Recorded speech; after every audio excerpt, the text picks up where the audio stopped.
Hello everyone, welcome to your second seminar of Gender and Power in Asia. Did you have a good weekend? I hope you had a kind of relaxing weekend. I have been working all day during the weekend, so anyway, I enjoy working. So what we're going to do this week, we have a couple of things which looks a lot but it's not. So first of all, we're going to look at the first assessment work, which is due week 5. Then we have a very briefly recapping what we did last week. And then we move on to talk about general ideas about feminism. Then we'll move on to do some reading questions and class activities like last week, as well as looking at issues surrounding the hijab, which is a kind of case study for this week. And then before finishing, we'll have a very briefly look at what we're going to do next week. Okay? So your first real assessment task, which is a short written assignment, which is due on the Friday of week 5, and it is like 1,000 words excluding the reference list, and is 20%.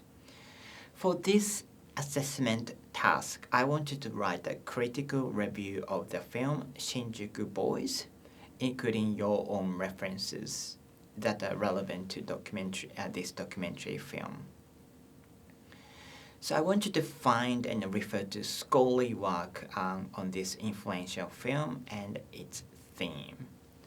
What I don't want you to do is to retell the story or spending too much space in your work just describing what the film is about. I want you to keep the summary of the movie in 1 or 2 paragraphs. Instead, I want you to present your critical analysis and a review of the film, particularly in relation to the idea of gender that we're going to look at for the next few weeks. So you might like to analyze this film through one or more of the following aspects, like what it means to be male or female in an Asian society in a particular time or era. Or what makes someone a man or a woman? Is that decided by external signs or more biological attributes like external signs like clothes or the way they speak or behave, or more like a biological attribute? How do you make sense of instability of gender? And does the film see gender through a binary gender definition or more as a spectrum? How does the film and how do you perceive someone in between? And how do the perceptions of gender by characters, including transvestites and their customers, because the film is about a female to male cross-dressed host in a kind of nightclubs in Japan in the 1990s.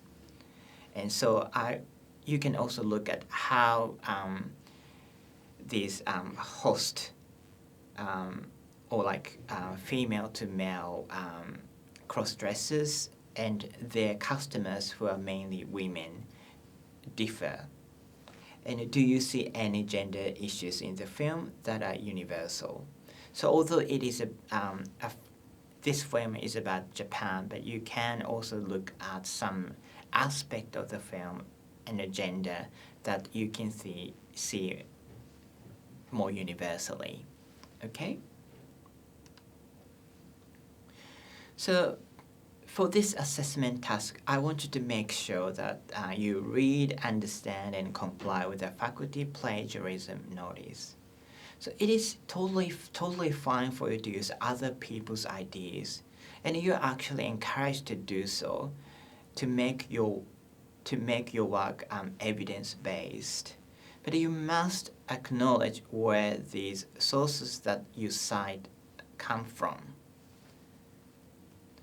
And it is a very important academic practice to cite all the sources that you use in your work. And double or 1.5 space your work and ensure there are page numbers. And make sure you reference your work correctly, including a reference list at the end of your written work. And a guide for referencing will be found on your LMS as well. And for this assessment task, you need to use at least 3 texts, such as a book, which can be a little bit too long, so you might not want to use a book for this assessment task.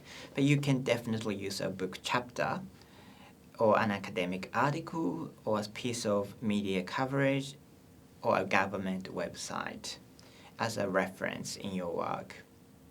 So 2 of them can be from our weekly readings if you find them useful, but you should find at least 1 through your own research. And if you want to use 3 sources that are outside your reading list, weekly reading list, that's totally fine as well. Just make sure that you use at least 3 references or text. And the required length of your work is 1,000 words. And plus minus 10% rule will apply. So in reality, your work should be between 900 words to 1,100 words, excluding the reference list. An ideal structure of your critical review is kind of follows. It's very similar to your essay. So your review should have an introduction, which is about 10% of the whole work. So it can be like around 100 words. And then the body of your work, which is the most important part, and you can spend like 800 words, or about 80% of the whole work, with like a summary and a background of the movie. But as I said, I wanted to keep it very, very short. And then some of the significant points in the movie you find and want to discuss about. So I don't really want you to talk about all the significant aspects in the film, but I want you to select which you really want to focus and present your analysis. And how this point you identified relate to the concept of gender. And then make sure that you have a proper conclusion, which is another 10% of the whole work. And the marking rubrics will be available soon on LMS as well. So do you have any questions? If you have any questions, then you can definitely ask Olive in class or in me through email. Okay? We have, it's due on week 5, so we have plenty of time, so don't worry about it at the moment, okay? So last week, we talked about gender as a performance.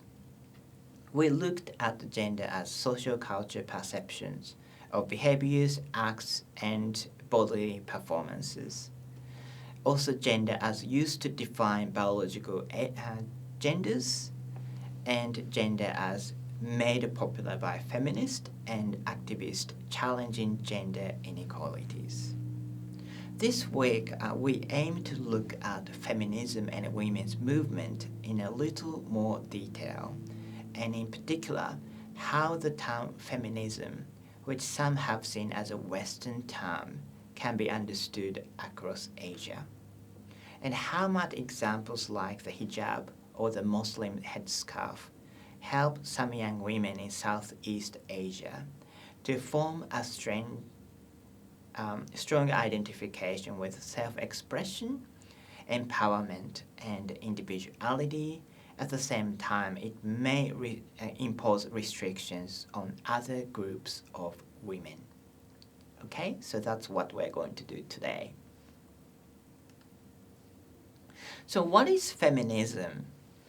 How many of you identify yourself as a feminist? Like, how many of you identify yourself as a feminist. Hopefully there are a few at least.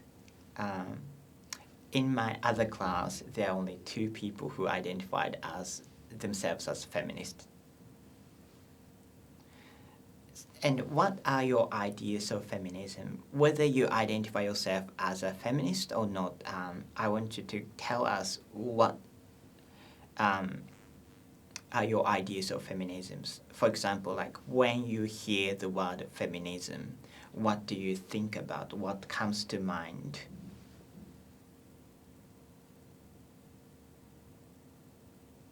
Okay, so what I'm going to do now is to show you this video of Emma Watson. You know Emma Watson in like Harry Potter or the Beauty and the Beast, the British actress. And she talks about feminism when she was invited by the United Nations in 2014. Some of you might have seen this video before, but it's a kind of good opportunity to rewatch and think about the video from a slightly different perspective now that we are more familiar with the idea of gender. So let's have a look at this video.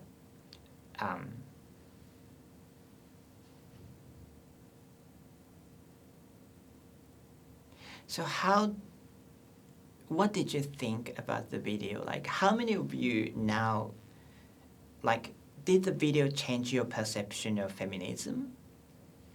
And how many of you now identify yourself as feminist?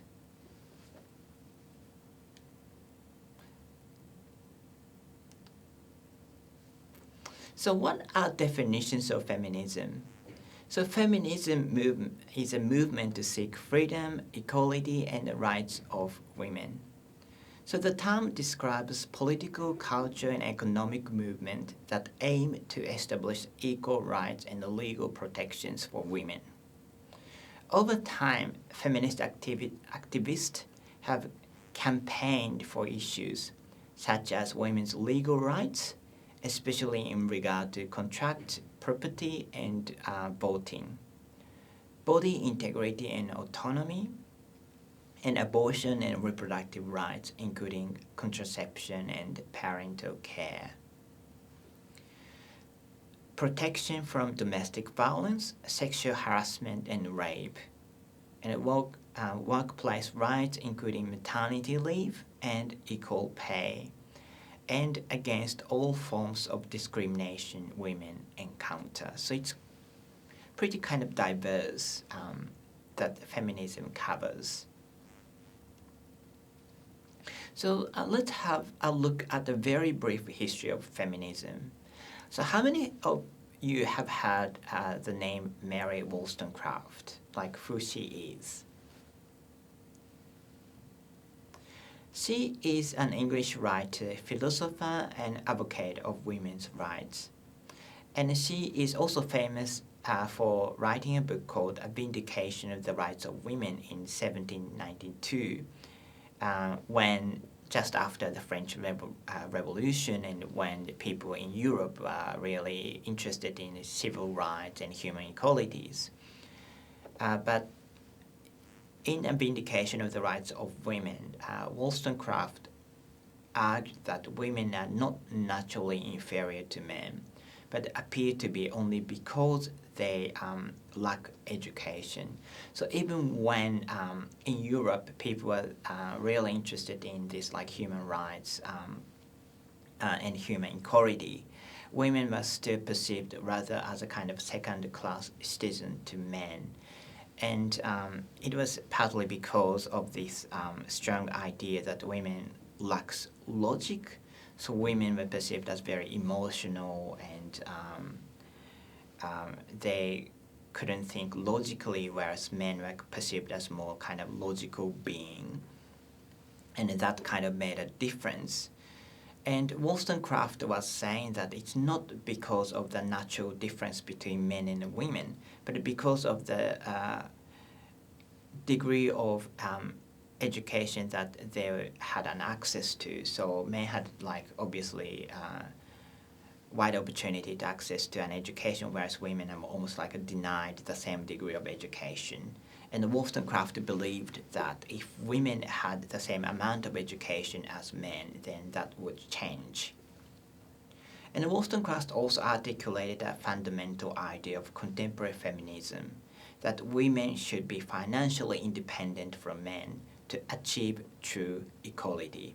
So you might find this very familiar. It's still relevant today, so it's kind of unfortunately, after more than 200 years, not many things have changed. But anyway, Wollstonecraft has influenced the first wave of feminism, or like the birth of feminism. And there's another interesting story about Wollstonecraft, if you know what it is. Well, have you heard of Frankenstein, the novel? And actually, the author of Frankenstein, who is Mary Shelley, was a daughter of Wollstonecraft. And Wollstonecraft died of complications after giving birth to her only daughter. So even like a feminist, for a feminist, like this, giving birth is a really serious, important, and sometimes dangerous activity. And I think that's very significant. So we've seen that Wollstonecraft influenced the birth of feminism. And Simone de Beauvoir, who we looked briefly at last week, is said to have influenced the second wave feminist with her famous quote, which we are familiar by now: "One is not born but rather becomes a woman." So in this quote, de Beauvoir was saying that women are different from men because of what they have been taught and socialized to do and be. So she was believing that women and men were not different because they were born differently, but it's just because they were differently educated and socialized. And de Beauvoir also has said that just as I do not believe that women are inferior to men by nature, nor do I believe that they are their natural superiors either. This is in response to a kind of movement in the 1970s when some group of feminists started trying to create this idea that women are superior to men by saying that women are more imaginative and more creative compared to men who are bound to logics and reasons, so they are boring. And de Beauvoir was very against this idea of creating a difference between women and men in any ways. Okay? So there are three phases of feminism, which is also discussed in one of the readings for this week. So phase one is the suffrage movement in the late 19th century up until about 1919 or 1920. Well, that is in the case of America, which is also influenced other parts, particularly in Western countries like Australia. And this first movement was about expanding the right to vote to include women. And suffrage literally means the right to vote. And this movement also promoted equal contract and property rights, such as the right for married women to control their own property. And then we have a second phase, or the second wave feminism, which was about the deconstruction of patriarchy between the 1960s and 1980s, sometimes seen as a kind of radical feminism. But contrary to a popular view, many women during the second wave were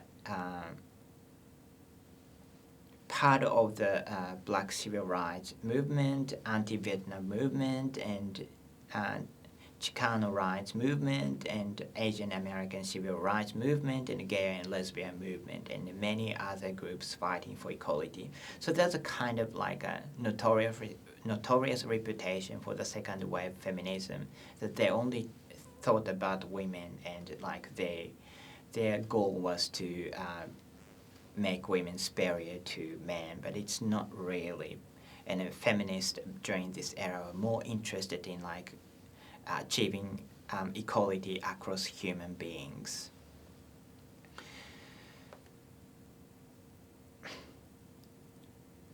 But as I said, like the second wave feminism started receiving kind of negative reputation, partly because of these men who hated women asking for like equal rights. So there's a phase 3 or the third wave feminism, which is mid-1990s to the early 2000s, responding to perceived failures of the second wave and to the backlash against second wave initiatives. This ideology seeks to challenge the definitions of femininity that grew out of the ideas of the second wave, arguing that the second wave overemphasized experience of upper middle class white women. So third wave feminism attempted to more obviously include like women from different classes.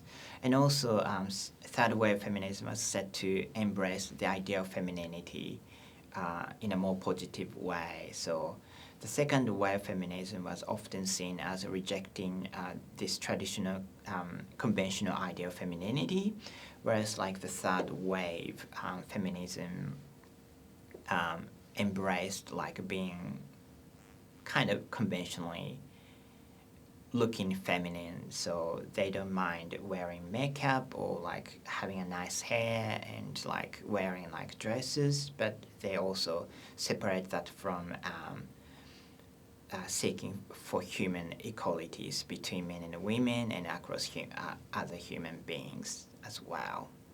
And this poster that you see in this slide, you might have been familiar with. And this poster has a little bit of interesting story. This poster was created first in 1943 to promote women to fill in the place for male workers, because male workers or many young men had to go to the war, so they were not in their country.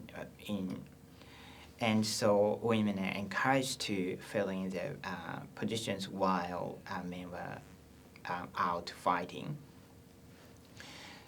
And this poster was almost like forgotten for a couple of decades until feminists rediscovered this poster in the 1980s and used it for their agenda. And now the poster has a really, really different connotations. And fourth wave feminism, like, do we have fourth wave feminism? The main issues women fight for today are fueled by the previous battles of the women before them. So it can include like shattering glass ceilings, reproductive rights, as well as new issues brought into the spotlight, such as campus rape or workplace discrimination and sexual harassment. So they don't look or sound new, but these are what like feminists have been fighting for quite some time. And also these days, some people think hashtag #MeToo movement is part of fourth wave feminism, and this is what we're going to look at later this semester. Okay?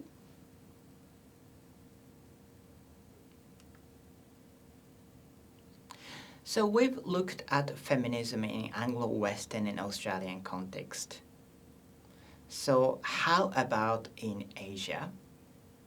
So what we need to be careful before moving on, Asia is very diverse, and some Asian countries show similar development of women's movement as in the Euro-American and Australian countries. Others may not, as indicated by this week's reading. Yes. So I have prepared for a couple of questions or reading quizzes to test your understanding of the readings for this week, as well as class activities that you can have fun while learning more about feminism and women's activism in Asia. So what I'm going to do is to hand over to Olive, and I want you to have fun doing these activities and quizzes.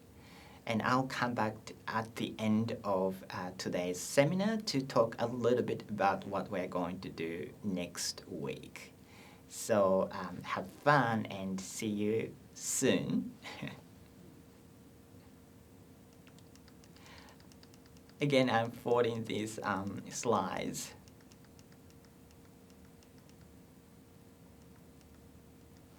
Oops. So I'm back, and what we're going to do next week is to look more about women's activism in Asia with a case study of Megumi Igarashi, which is Japan's obscenity laws. What happened was Japanese artist Igarashi, also known as Roku de Nachiko, or a good-for-nothing girl in Japanese, was arrested for distributing obscene materials in 2014. The case allows us to investigate and critically think about the issue of ownership, agency, and state control of gendered bodies, and stereotyped perceptions of Japan through a Western lens, and consider a specific Asian example of innovative intake of feminism and a backlash from more traditional feminists. And by the way, this is a picture of Igarashi's work, which she models on her own sexual organ, the pink one, which is placed next to the mascot of Japanese police. So it's a kind of irony. So a question that we can ask for next week is, was Igarashi's infamous and acute art aesthetics, as you can see in this image, effective, or is it too naive to be considered as activism? So that's what we're going to find out next week. So until next week, have a lovely week and see you next week.